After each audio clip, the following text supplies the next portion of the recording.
Hello friends, good morning. आज हम लोग ज्योग्राफी में स्थलाकृति के बारे में देखते हैं।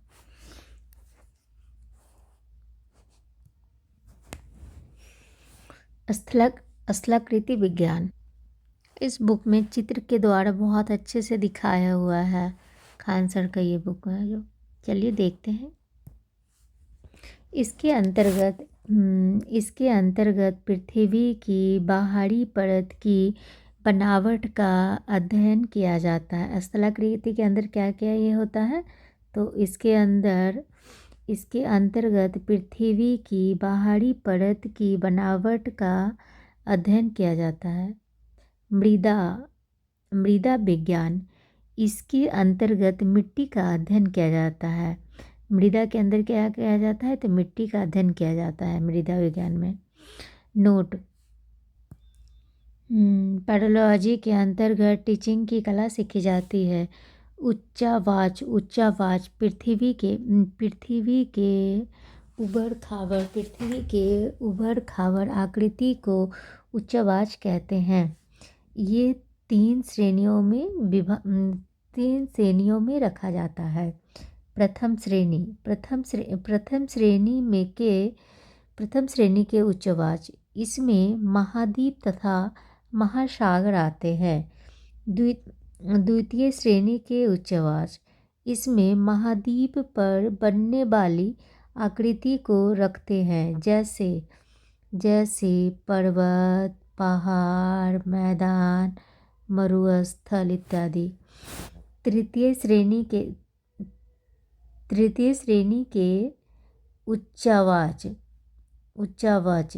इसमें काट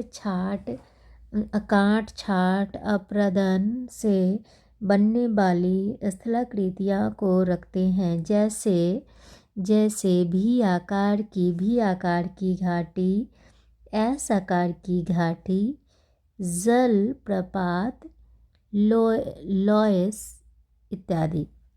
अक्षय, चट्टानों का टूटना अपक्षय कहलाता है। चट्टानों का टूटना क्या कहलाता है, तो यह अपक्षय कहलाता है। बल तथा दाव के द्वारा टूटना भौतिक अपक्षय कहलाता है, जबकि अम्ल या क्षार के माध्यम से टूटना रासायनिक अपक्षय कहलाता है। चूना पत्थर पर भौतिक तथा रासायनिक दोनों अपक्षय का प्रभाव पड़ता है।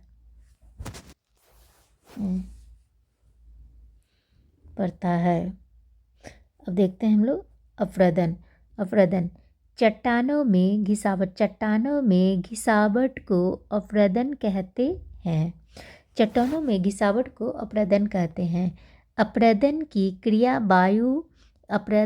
क्रिया वायु, नदी, भूमिगत जल, सागर, बर्फ इत्यादि द्वारा होती है। निक्षेपण क्या है, तो अपरदन के फलस्वरूप निकला गया गाद या कचरा जिस स्थान पर जमा हो जाता है उसे निक्षेपण कहते हैं। निक्षेपण की क्रिया निचले ढाल पर होती है। कहाँ होती है, तो निचले ढाल पर होती है। नदी द्वारा निर्मित स्थलाकृति। उद्गम, नदियाँ जिस स्थान से निकलती है उसे उद्गम कहते हैं। नदियाँ जिस स्थान से निकलती है उसे उद्गम कहते हैं। मुहाना, नदियाँ जहाँ सागर में मिल जाती है उसे मुहाना कहते हैं। नदियों की 3 अवस्थाएं होती है, युवावस्था, प्रौढ़ावस्था और वृद्धावस्था। तो युवावस्था, इसमें नदियाँ पर्वतीय ढाल पर होती है और केवल अपरदन करती है। और प्रौढ़ावस्था, इससे नदियाँ मैदानी क्षेत्र में पाई जाती है और अपरदन के साथ साथ निक्षेपण भी करती है। वृद्धावस्था, इसमें नदियाँ अपने मुहाने तक पहुँच जाती है और ढाल कम होने के कारण केवल निक्षेपण करती है। प्रवणता, किसी स्थल के समुद्र से ऊंचाई को प्रवणता कहते हैं। प्रवणता जितनी अधिक होगी बाढ़ उतना अधिक होगा। नदियों की शक्ति उनकी प्रवणता से मिलती है।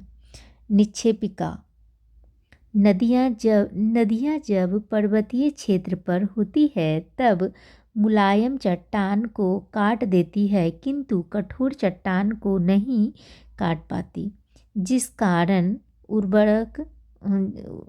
कारण ऊबड़ खाबड़ आकृति का निर्माण होती है, जिसे क्षिप्रिका कहते हैं। ये हो गया कटी छटी। अब हम लोग देखते हैं क्या, भी आकार की घाटी। ये देखिए भी आकार की घाटी, ये बन गया ऐसे, ये बन गया भी। भी आकार की घाटी। नदी जब दो पर्वतों के बीच से निकलती है तो भी आकार की घाटी का निर्माण करती है। तो ये हो गया। अब गॉर्ज। भी आकार की घाटी जब गहरी हो जाती है तो उसे गॉर्ज कहते हैं। सिंधु सतलज तथा ब्रह्मपुत्र नदियाँ गॉर्ज निर्माण करने वाली प्रमुख नदियाँ हैं। तो ये देखिए यहाँ पर में क्या है ना, यहाँ पे अभी देख रहे थे हम लोग, यहाँ पे भी आकार में है ये, और ये जो है यहाँ भी आकार से और ज़्यादा गड्ढा बना दिया है, इस वजह से जो है ना ये गॉर्ज बन गया। कैनियन तथा वन आकार की घाटी। यह गॉर्ज से भी गहरी होती है। ये क्या होती है, ये गॉर्ज से भी गहरी होती है। इसका ढाल बिल्कुल सीधा होता है। मतलब इसका ढाल एकदम बता नहीं सकती, हाँ एकदम सीधा होता है। सबसे गहरा कैनियन यूएसए में कोलोराडो नदी पर स्थित ग्रैंड कैनियन है, जो कि यहाँ पे है। अब जलप्रपात। नदियाँ जब ऊंचाई से नीचे की ओर गिरती है तो जलप्रपात का निर्माण करती है। यह पर्वतीय या पठारी क्षेत्र में ही पाए जाते हैं। ये हो गया जलप्रपात। ये क्या बोला जा रहा है, जलप्रपात। नदियाँ जब ऊंचाई से नीचे की ओर गिरती है तो जलप्रपात का निर्माण होता है। तो ये रहा, मतलब ऐसे ऐसे सीढ़ी नुमा ये बना हुआ है, और ये करके एक एक करके ये ऊपर से नीचे से ये गिर रहा है, जो इसी को हम लोग क्या कहेंगे, तो जलप्रपात कहेंगे। ऐसे ऐसे पानी गिर रहा है, जिसको कहेंगे हम लोग जलप्रपात। ये क्या है, तो अब नमन कुंड। जलप्रपात के अपमान से नदियाँ जब नीचे गिरती है तो एक गड्ढा या कुंड का निर्माण कर देती है, जिसे अब नमन कुंड कहते हैं। तो बस यही, यहाँ पर से ये ऊपर से गिर रहा है, ऐसे ऐसे करके पानी गिर रहा है, ये भी गिर रहा है, और ये नीचे आपको गड्ढा बन गया है।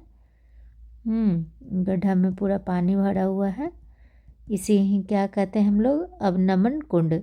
क्यों कहते हैं, क्योंकि जलप्रपात के अपमान से नदियाँ जब नीचे गिरती है तो ये नीचे गिर रही है, ऊपर से इधर से भी गिर रही है, इधर से भी गिर रही है, सब तरफ से, और ये बड़ा सा गड्ढा बना दिया है। एस आकार की घाटी। नदियाँ मैदानी क्षेत्र में मुलायम चट्टानों को काट देती है तथा तथा कठोर चट्टान को छोड़ देती है। इस कारण एस आकार की घाटी बनती है। इसे निनांडर या विसर्प भी कहते हैं। तो ये ऐसा आकार का घाटी बना है, लग रहा है ना, ऐसा करके है, ऐसा आकार का घाटी।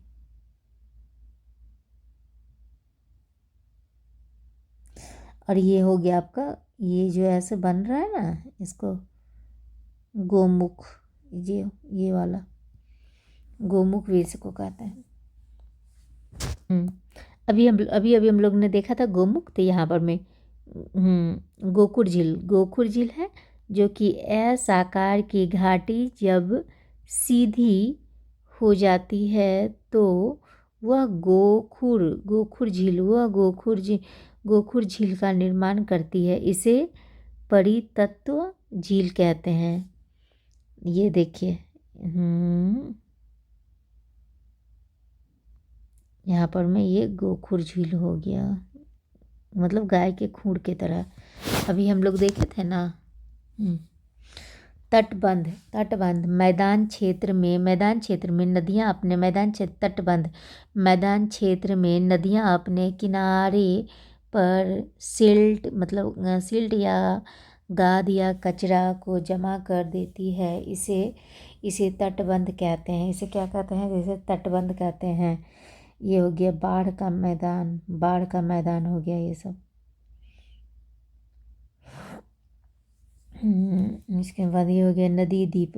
जब नदियाँ अपने बीच मार्ग में ही सिल्ट को जमा कर देती है तो नदी द्वीप का निर्माण होता है। विश्व का सबसे बड़ा नदी द्वीप मांजुली है जो ब्रह्मपुत्र नदी पर असम में है। नोट, तटबंध तथा नदी द्वीप बहुत ही उपजाऊ होते हैं।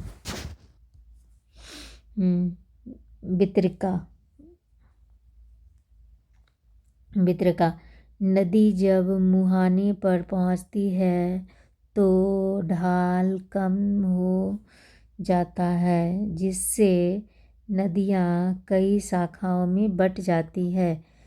इस शाखाओं को वितरिका कहते हैं। वितरिका, डेल्टा, सागर, डेल्टा। दो वितरिकाओं के बीच जब गार या सिल्ट जमा हो जाता है तो वह त्रिभुज के समानाकृति बना लेता है, जिसे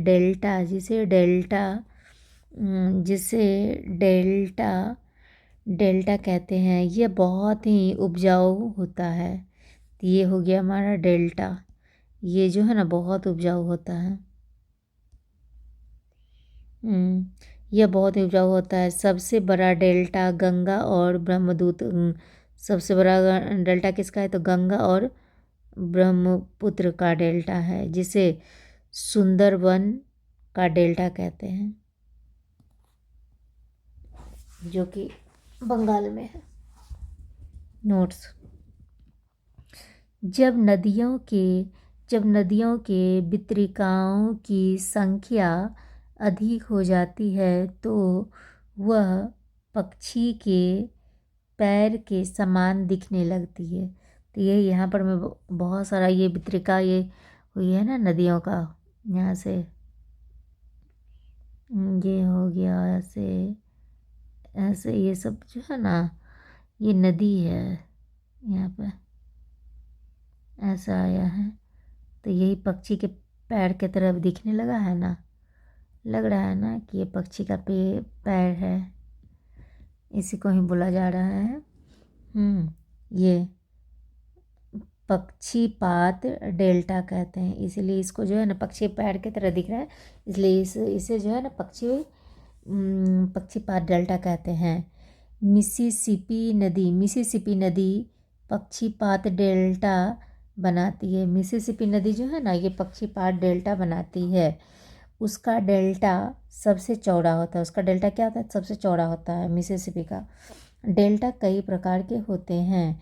तो चापाकार डेल्टा, नील नदी, गंगा ब्रह्मपुत्र का डेल्टा, पंजा का डेल्टा जो कि मिसिसिपी मिसौरी नदी का डेल्टा है। और ज्वार नदमुखी डेल्टा, भारत में नर्मदा व ताप्ती डेल्टा। तंदाकार या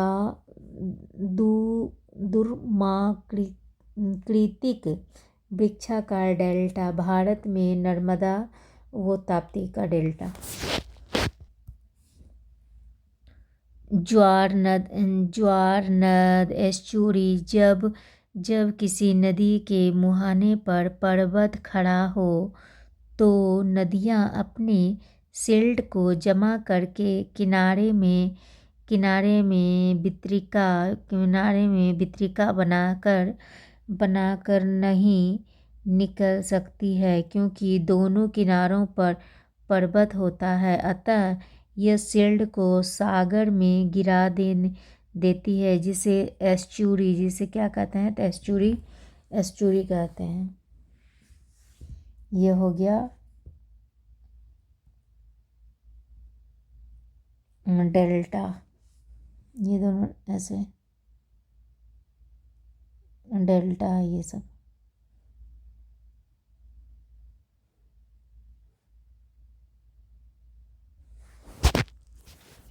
एस्चुरी बनाने में सागर तट बड़ा हो जाता है। एस्चुरी को बनाने में सागर तट बड़ा हो जाता है। गोवा का मार्मागोवा बंदरगाह एस्चुरी पर स्थित है। सबसे बड़ा एस्चुरी गोदावरी होना चाहिए ना, गोदावरी नदी का है। सबसे बड़ा एस्चुरी किसका है? तो गोदावरी नदी का है। नर्मदा तथा ताप्ती पश्चिम की ओर एस्चुरी बनाती है। नर्मदा और ताप्ती कहाँ बनाती है? तो ये पश्चिम की ओर एस्चुरी बनाती है। जबकि दामोदर और गोदावरी पूरब की ओर एस्चुरी बनाती है। रिमार्क: जब नदी के किसी एक छोर पर पर्वत खड़ा है तो जिस ओर पर्वत होता है उस ओर एस्चुरी बनती है, मतलब बनती है, और जिस ओर पर्वत नहीं हो उस ओर डेल्टा बनता है। तो कुछ समझ में आया कि नदी के किसी एक छोर पर पर्वत खड़ा है, मतलब ये नदी है यहाँ और उस साइड पर्वत खड़ा है। नदी एस्चुरी बनाती है जब वह पर्वत खड़ा है। जिस ओर पर्वत होता है उस ओर एस्चुरी बनाता है। जिधर मतलब इधर ये नदी है तो इधर पर्वत खड़ा है तो इस साइड एस्चुरी बनाती है। और जिस और पर्वत नहीं है तो यहाँ पर खाली नदी है लेकिन पर्वत नहीं है, तो इस साइड जो है ना ये डेल्टा बनाएगा। नोट। तो गोदावरी नदी एस्चुरी एवं डेल्टा दोनों बनाती है। तो ये गोदावरी नदी जो है ये क्या बनाती है? एस्चुरी भी बनाती है और डेल्टा भी बनाती है। तो नदियाँ जब छोटे पर्वत तथा उबड़ खाबड़ स्थल को काटकर बराबर कर देती है तो उसे संप्राव्य मैदान कहते हैं। भूमिगत जल द्वारा निर्मित स्थलाकृतियाँ, भूमिगत जल के द्वारा निर्मित स्थलाकृतियाँ भूमिगत जल द्वारा द्वारा स्थलाकृति का निर्माण चूना पत्थर की प्रधानता वाले क्षेत्र में होता है। जिस स्थान पर चूना पत्थर की अधिकता होती है उसे कास्ट प्रदेश कहते हैं। यूरोप के यूगोस्लाविया में तथा मध्य प्रदेश के हिमाचल पर्वत में कास्ट प्रदेश पाए जाते हैं। भूमिगत जल जब भूमि में प्रवेश कर जाता है तो वह अंदर एक गुफा कंदरा का निर्माण करते हैं। इस गुफाओं में कठोर चट्टानें भी पाई जाती है जो इन गुफाओं को गिरने से रोकती है। गुफाओं के प्रारंभिक भाग को अंधी घाटी कहते हैं। घोलरंद यह कास्ट प्रदेश के उत्तरी भाग में बनती है। इसके द्वारा सतह पर छोटे छोटे छिद्र हो जाते हैं। डोलाइन क्या है? यह घोलरंद से आकार में बड़ा होता है।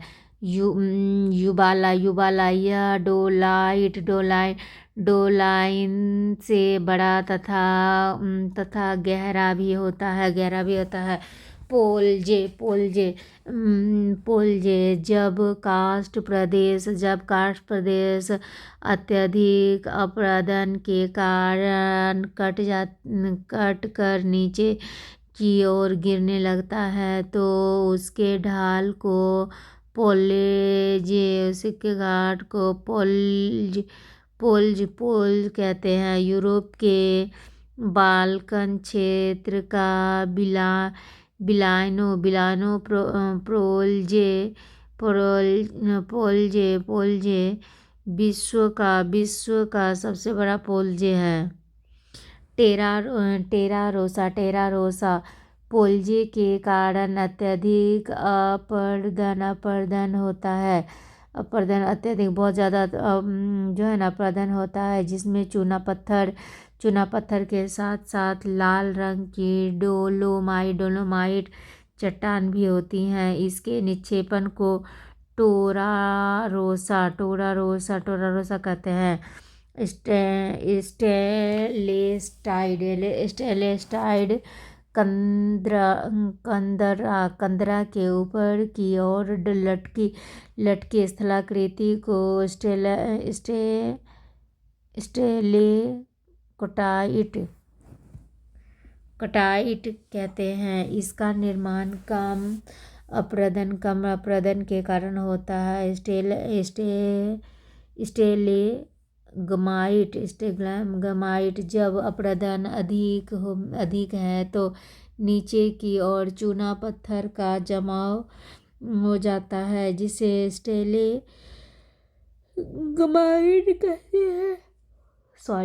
गमाइट कहते हैं। कंदरा स्तंभ क्या है? जब स्टेलेक्वाइट तथा गमाइट आपस में मिल जाते हैं तो उसे कंदरा स्तंभ कहते हैं। स्टेलाइट हो गया, स्तंभ हो गया, गुफा हो गया। यहाँ पे भी स्टेलाइट हो गया, यह गुफा हो गया। सागरीय जल के द्वारा निर्मित स्थलाकृति हो गया। सागरीय जल द्वारा तटों पर स्थलाकृति का निर्माण किया जाता है। सागरीय तरंगों की उपस्थिति कोरियोलिस बल तथा पवनों के कारण होती है।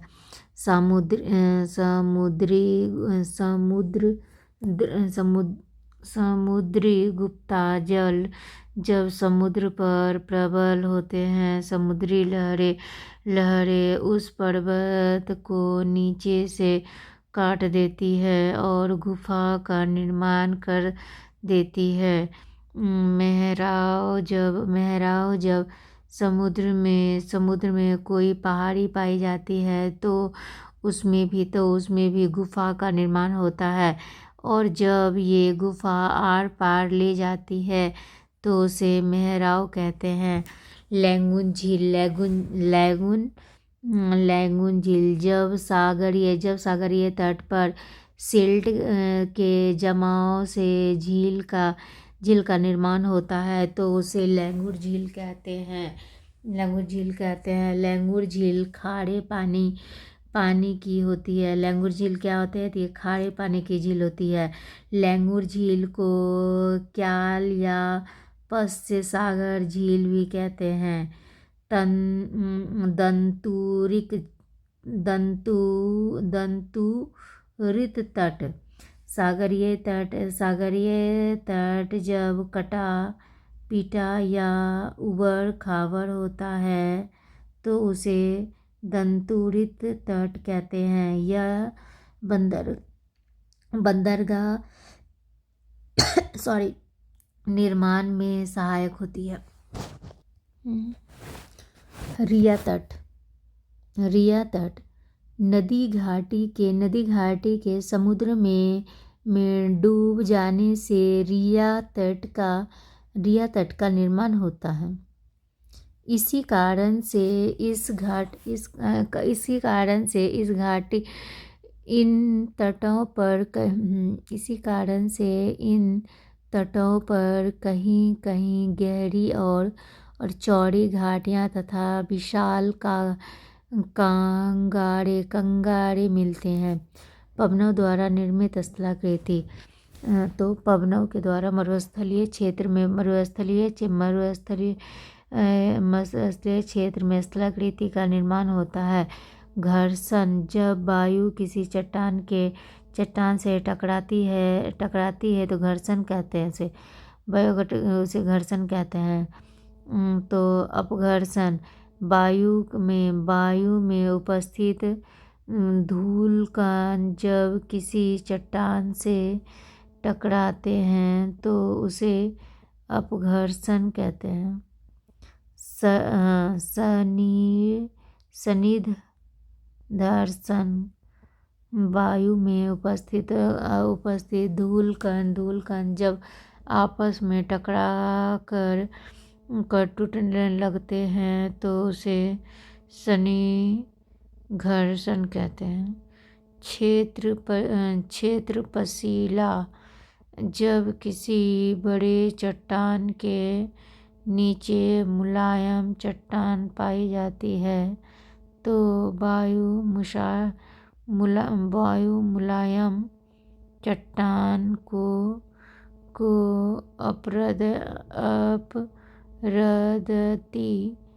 अपरदति का देवी हैं, जिससे छात्र के समान आकृति कर देवी हैं, जिससे छाता के समान आकृति बनते हैं, जिसे छत्रपशिला कहते हैं। इंसेल वर्ग मरुस्थल में कठोर चट्टानी टीले को इंसेल वर्ग कहते हैं। मरुस्थल में कठोर चट्टानी टीले को इंसेल वर्ग कहते हैं।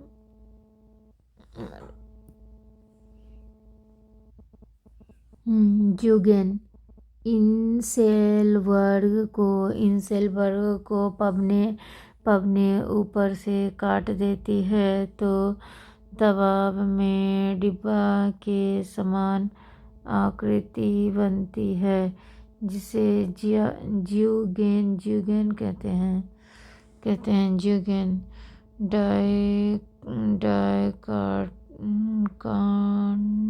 डायकांटर जब इंसेल वर्ग को हटाए चारों ओर चारों ओर से काट देती है।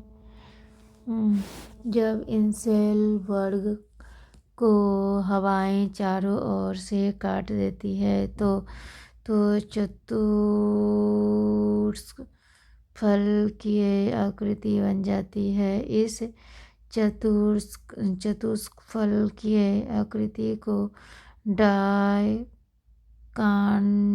कहते हैं। भूस्तंभ जब किसी कठोर चट्टान के दोनों ओर मुलायम चट्टान पाई जाती है तो पवने मुलायम चट्टान को अपरदित कर देती है, जिससे स्तंभ की आकृति बन जाती है जिसे भूस्तंभ कहते हैं। थारडेड जब कठोर तथा मुलायम चट्टान समांतर पाई जाती है तो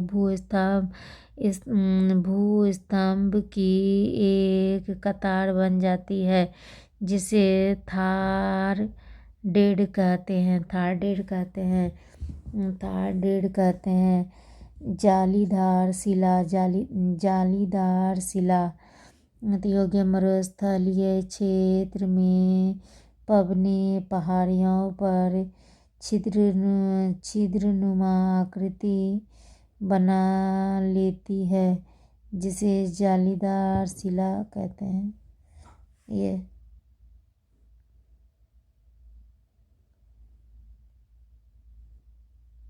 गोल होना है ना, ये जालीदार।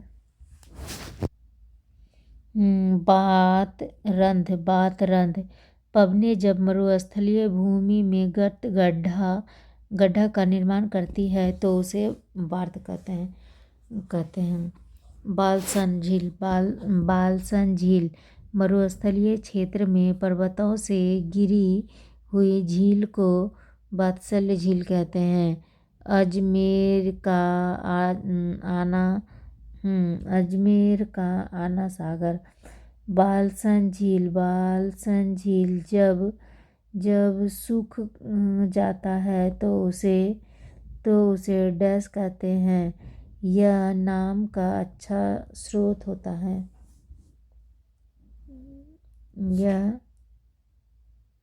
नमक का हो। बाल्टन झील जब सूख जाता है तो उसे डैश कहते हैं। यह नमक का अच्छा स्रोत होता है, बाल्टन झील। बड़खान मरुस्थलीय क्षेत्र में अर्धचंद्राकार बालू के टीले को बड़खान कहते हैं। बालू का स्तूप मरुस्थलीय क्षेत्र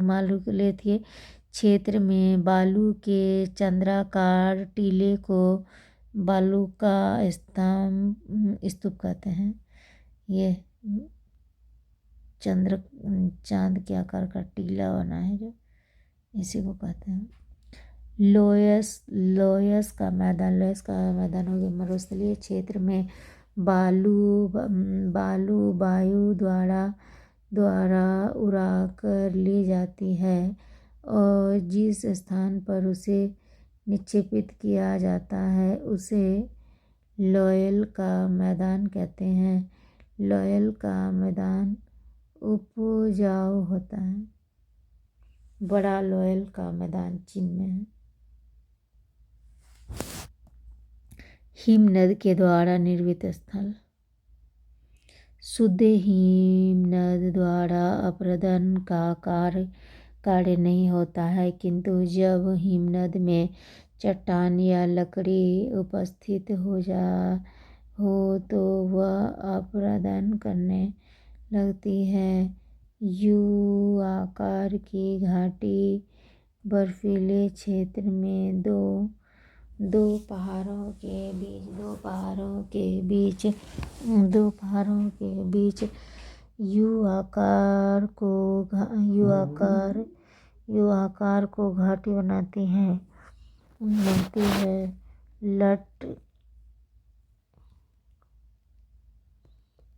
लटकती घाटी, जब किसी बड़े हिमनद से कोई छोटा हिमनद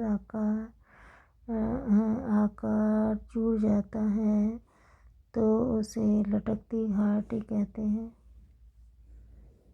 मतलब ये बड़ा वाला ही है, उसमें छोटा सा ही हो गया तो इसी को लटकती घाटी कहते हैं।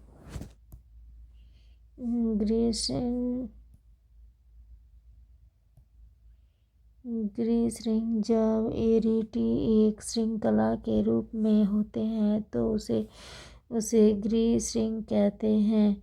फ्योर्ड तट बर्फीले क्षेत्र में समुद्र के किनारे की खड़ी ढाल को फ्योर्ड तट कहते हैं। मोरेन फ्योर्ड तट पर ऊपर के बर्फीले सतह को मोरेन कहते हैं।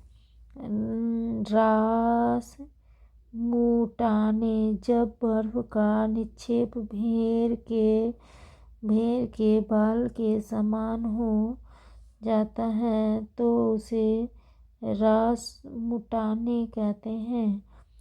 डूमलिन जब हिमनद के निक्षेपण उल्टा नाव के समान हो जाता है तो उसे ड्रमलिन कहते हैं।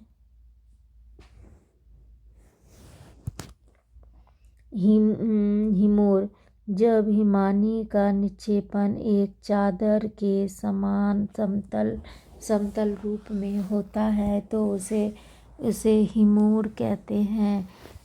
बरहीजात बल पृथ्वी सतह पर उत्पन्न बल जो पृथ्वी के सतह को उबड़ खाबड़ बनाने का प्रयत्न करता है, बरहीजात